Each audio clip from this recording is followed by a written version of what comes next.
Well, do you remember when Sir Keir Starmer said this moments before being elected? End the era of noisy performance.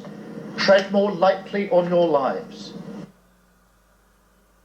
Tread more lightly on your lives. Yes, Sir Keir Starmer promised you, the British people, he would tread more lightly on your lives. And yeah, because of new animal rights reforms, including the ban of trail hunting, the Great Boxing Day hunt could soon become a thing of the past. So does the Labour Party, whose voter base increasingly revolves around urban middle-class areas, simply hate the countryside? Well, we're going to be joined, I hope shortly anyway, by Ed Swales, who's the chairman of Hunting Kind. But I believe the person that we've got now is the chair of the Hunt Saboteurs Association, Simon Russell. Simon, thank you very much. Great to see you. Thank you for joining us this evening. So the trail hunt. Now, they seem to be wanting to ban this. Why should they ban this? Because at least in theory, this is just a nice day out in the countryside. No fox is harmed.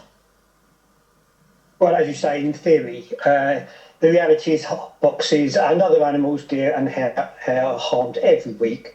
Trail hunting is just a smokescreen for real hunting. Under their own words, the Hunting Office video, which we exposed, clearly showed that they were creating a smokescreen to protect them legally if they get caught in the act. So trail hunting is just a myth. Also, what's probably more important, is not really talked about, is about 90% of hunts don't even bother to lay a trail. They just rely on the fact that they can say they laid one later if they get caught. So, yeah, clearly it needs to be banned. Look, I'm going to lay my cards on the table here. I am not aggressively pro-fox hunting, by the way, right? I do think that it's quite a barbaric practice. However, what I will say is that in the wild, in nature, foxes hunt and kill things, don't they? So what is the difference between, a fox getting straight through a chicken coop and a load of hounds going for a fox? Well, there's not many chicken coops left. Foxes Why not? eat... well, because they've made them into battery farms, basically. Right. The fox's diet is 0.5% birds. They mostly feed on rats and rabbits and carrion, so that's always one of those myths. And the idea that an individual animal hunting for its life is the same as 100 people on horseback and 30 to 40 dogs chasing an animal, which is an apex predator and shouldn't be hunted. They control their own numbers by the land and the food supply, is a nonsense. And of course, we have banned hunting. So we are not talking now about any form of control. That myth has long gone. 2 decades ago, a generation, we said, the country said, we want to end fox hunting. And 85% of the population still support the ending of fox hunting. Hunts have done this themselves. They carried on as normal for the last 20 years. All right. And now they're being brought to book. Well, so, fair enough. I'll come back to you, Simon. I believe we might be able to now bring in Ed Swales. Yes, we can. Ed Swales, the chairman of Hunting Kind. And I don't know how much of that you caught, but look, Simon was making the point that actually these trail hunts have been used as a smokescreen for real hunting, and that it's a kind of brutal, barbaric practice that should be outlawed. Your views on that? Yeah, thank you. Well, I think the only smokescreen going on, really, particularly as this new animal welfare strategy has come in without any consultation to any countryside organisation, and it has been done without any form of sort of results from the consultation. One of the greatest things about consultation, as we seem to see, is that you might have 78 or whatever it was, 80% of people disagreeing with it, but the next question is how many people actually know anything about it, and generally about 90% don't actually know really anything about it. So it's a bit squashed as a statistic.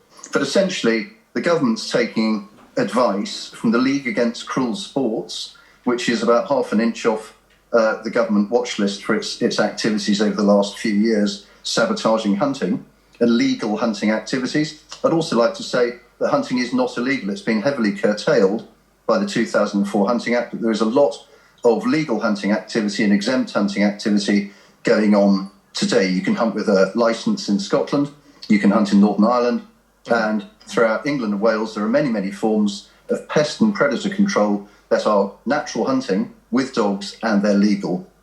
OK. I mean, look, I appreciate that. I imagine loads of my viewers and listeners will be screaming at the television sets and saying, look, fox hunting is an awful thing, and there is that. But what I would say to that is that again, I'm not really in favour of fox hunting, but there are lots of awful things. I mean, halal slaughter isn't brilliant, is it? Neither's kosher slaughter. Arguably, neither's any kind of slaughter, really. Certainly non-stun slaughter. And people seem, well, that's very much legal. They're not touching this in the new Animal Rights Act. But Ed, we heard a bit from Simon before, so I'll stick with you for now.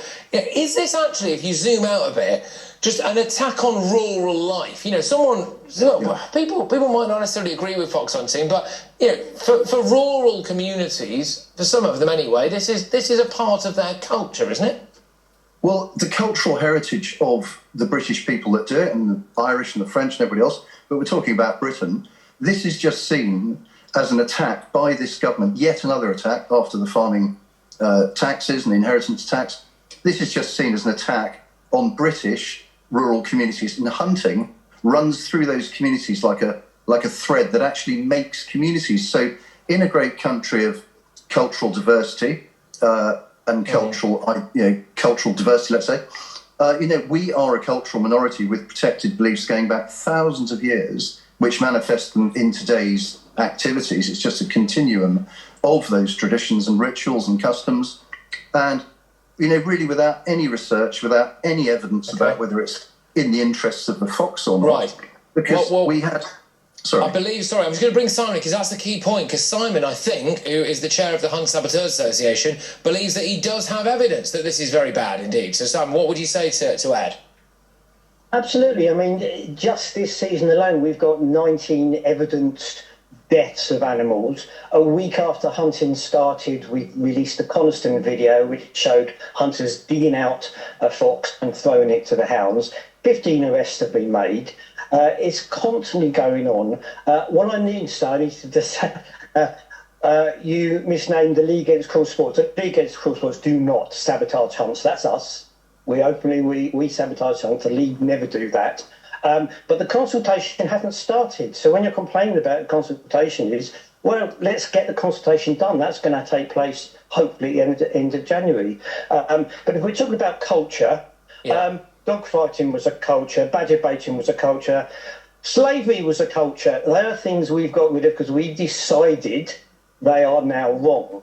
So we want to move to that same thing. We're saying fox hunting and hare hunting and stag hunting is wrong, and we want to stop it. I'm just wondering whilst we're here, Ed, has Simon ever sabotaged any of your hunts?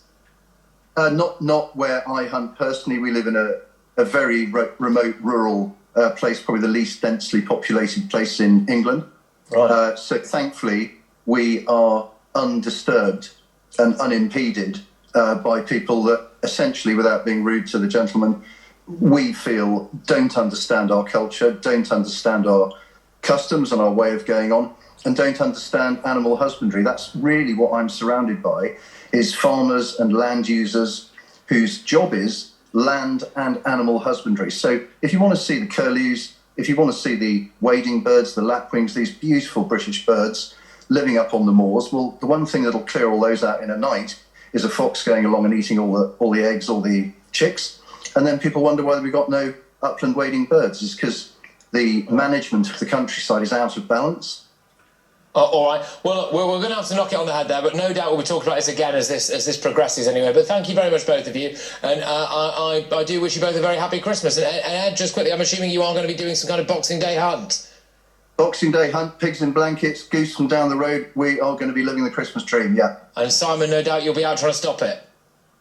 I'm also a country lad. I will also be out on a hunt stopping them. There you go. Wow, let the battle commence. All right, lads, see you in a bit. Thank you very much. Ed Swales, chairman of the Hunting Kind, and also as well chair of the Hunt Saboteurs Association, Simon Russell.